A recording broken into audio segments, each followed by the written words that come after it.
Assalamualaikum warahmatullahi wabarakatuh.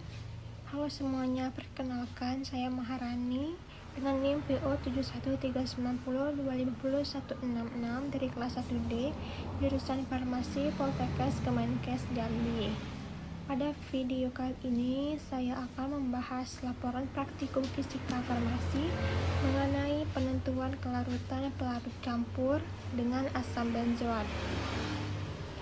Praktikum ini bertujuan untuk mengetahui bagaimana pengaruh komposisi pelarut campur terhadap kelarutan asam benzoat, menghitung jumlah asam benzoat yang terlarut menggunakan metode titrasi alkalimetri, serta menganalisis hubungan antara konstanta dielektrik atau koefisien distribusi dengan prinsip kosolvensi dalam bidang farmasi. Sebelum masuk ke data praktikum, terlebih dahulu kita perlu memahami konsep dasar dari kelarutan. Kelarutan atau solubility adalah kemampuan suatu zat terlarut untuk larut dalam pelarut tertentu hingga mencapai keadaan jenuh. Dalam farmasi, kelarutan merupakan parameter yang sangat penting karena berpengaruh langsung terhadap absorpsi, bioavailabilitas, dan efektivitas obat. Banyak faktor yang mempengaruhi kelarutan suatu zat.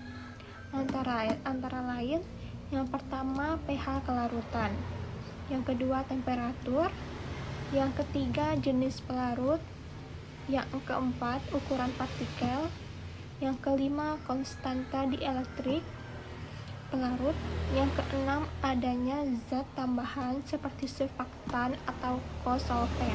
Pada praktikum ini digunakan asam benzoat sebagai zat terlarut.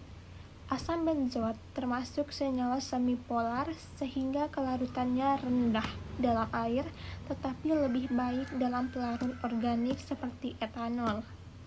Prinsip utama praktikum ini adalah prinsip kosolvensi.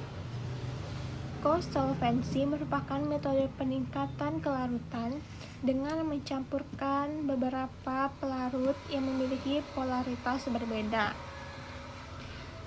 Dalam praktikum digunakan 4 jenis pelarut, yaitu air, etanol, propilen glikol, dan gliserol. Air memiliki konstanta dielektrik paling tinggi sekitar 80 sehingga sangat polar. Sedangkan etanol, propilen glikol, dan gliserol memiliki konstanta dielektrik lebih rendah sehingga lebih cocok melarutkan zat semipolar seperti asam benzoat. Prinsip yang digunakan adalah like dissolve fast. Yaitu zat akan lebih mudah larut pada pelarut yang sifat kepolarannya mirip. Bahan utama yang digunakan pada praktikum ini antara lain: yang pertama, asam benzoat. Asam benzoat berfungsi sebagai zat terlarut yang akan diuji kelarutannya. Yang kedua, NaOH. NaOH digunakan sebagai larutan baku sekunder dalam titrasi alkalimetri. Yang ketiga, asam oksalat.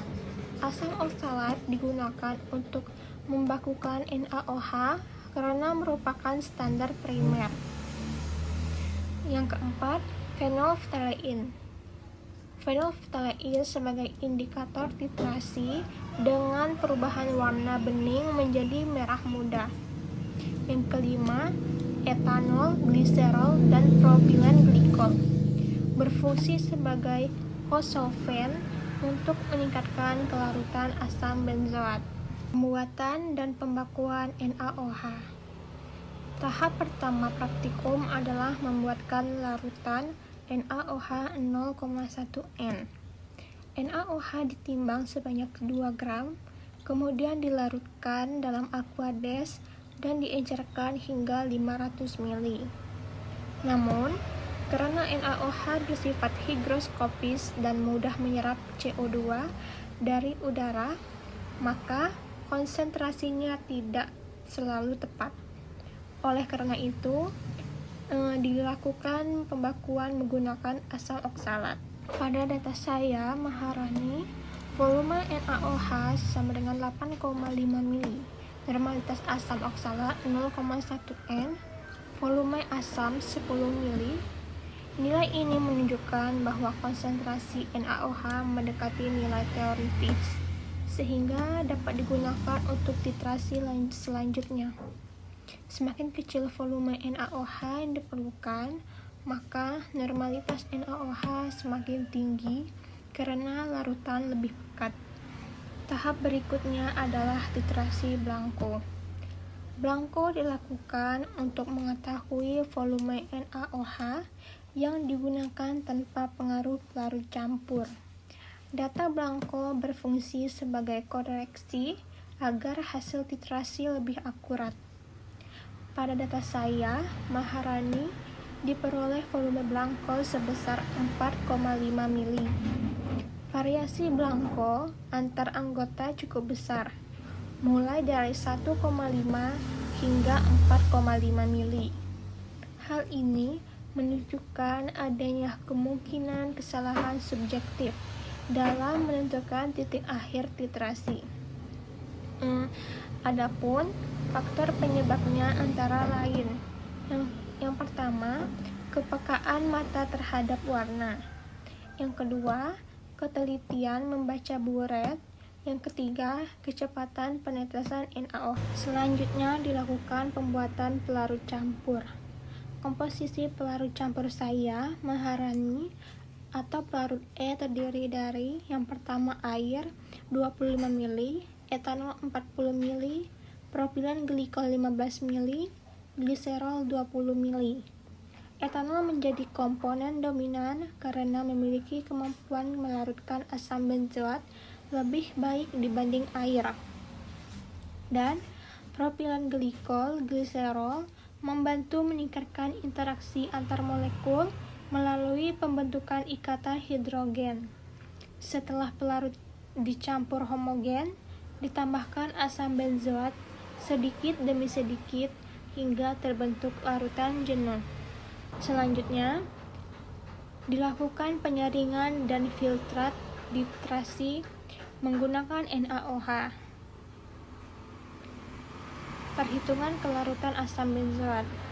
Pada data saya, Maharani, diperoleh volume NaOH sebanyak 4 mili dengan normalitas NaOH 0,143 N dan berat ekuivalen asam benzoat sebanyak 122. Hasilnya diperoleh sekitar 69,8 mg asam benzoat yang terlarut. Artinya, dari total 250 mg asam benzoat yang digunakan, sekitar 25-26% berhasil larut dalam pelarut campur E. Hasil ini menunjukkan bahwa penambahan etanol secara signifikan meningkatkan kelarutan dibandingkan sistem yang dominan air. Analisis koefisien distribusi.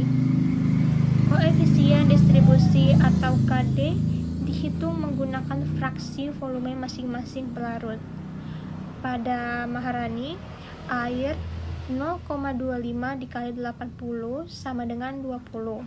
Etanol 0,40 dikali 30 sama dengan 12. Propilen glikol 0,15 dikali 20 sama dengan 3. Gliserol 0,20 dikali 21 sama dengan 4,2. Sehingga total KD campuran sebesar 39,2, menunjukkan sistem pelarut memiliki keseimbangan polaritas yang cukup baik untuk melarutkan asam benzoat. Menariknya, semakin rendah KD campuran, justru kelarutan semakin meningkat. Hal ini membuktikan bahwa kelarutan tidak hanya dipengaruhi oleh konstanta dielektrik, tetapi juga oleh interaksi molekuler dan efek kosolvasi. Analisis grafik dan tren data. Berdasarkan data, seluruh kelompok terlihat tren yang sangat jelas. Semakin tinggi konsentrasi etanol, volume NaOH meningkat, jumlah asam benzoat lalu meningkat. Pelarut A dengan etanol 10% hanya melarutkan sekitar 16 mg. Sedangkan pelarut G dengan etanol 60% mampu melarutkan sekitar 97 mg. Hal ini menunjukkan hubungan linear positif antara kadar etanol dan kelarutan asam benzoat. Dan sebaliknya, nilai KD menunjukkan tren menurun dari pelarut A menuju pelarut F, ini karena fraksi air semakin kecil. Secara ilmiah, hasil ini mendukung teori bahwa yang pertama, air yang terlalu polar kurang cocok melarutkan zat semipolar. Yang kedua, etanol sebagai kosolvent mampu menurunkan polaritas sistem sehingga asam benzoat lebih mudah larut. Analisis kesalahan praktikum. Beberapa sumber kesalahan pada praktikum ini antara lain: yang pertama, menentukan titik akhir titrasi. Perubahan warna merah muda sangat subjektif. Yang kedua, kesetimbangan larutan belum sempurna. Waktu pengadukan yang singkat dapat menyebabkan asam benzoat belum larut maksimal. Dan yang ketiga, suhu tidak dikontrol, kelarutan dipengaruhi temperatur. Dan yang keempat, penggunaan volume kurang akurat. Penggunaan gelas ukur memiliki ketelitian lebih rendah dibandingkan pipet volumetrik. Yang kelima, NaOH menyerap CO2. Hal ini dapat menurunkan konsentrasi NaOH. Kesimpulan, berdasarkan praktikum yang telah dilakukan, dapat disimpulkan bahwa pertama, komposisi pelarut campur berpengaruh signifikan terhadap kelarutan asam benzoat. Yang kedua, semakin tinggi proporsi etanol, semakin besar jumlah asam benzoat yang terlarut. Yang ketiga, pelarut E milik Maharani dengan komposisi etanol 40% menghasilkan kelarutan sekitar 64-70 mg. Yang keempat, nilai KD campuran Maharani sebesar 39,2 menunjukkan keseimbangan polaritas yang cukup optimal. Yang kelima, prinsip kosolvensi terbukti efektif meningkatkan kelarutan zat semipolar dalam sistem pelarut campur. Yang keenam, praktikum ini membuktikan bahwa pemilihan pelarut sangat penting dalam formulasi sediaan farmasi cair. Penutup, demikian pembahasan laporan praktikum fisika farmasi mengenai penentuan kelarutan pelarut campur dengan asam benzoat. Terima kasih atas perhatian teman-teman semua. Wassalamualaikum warahmatullahi wabarakatuh.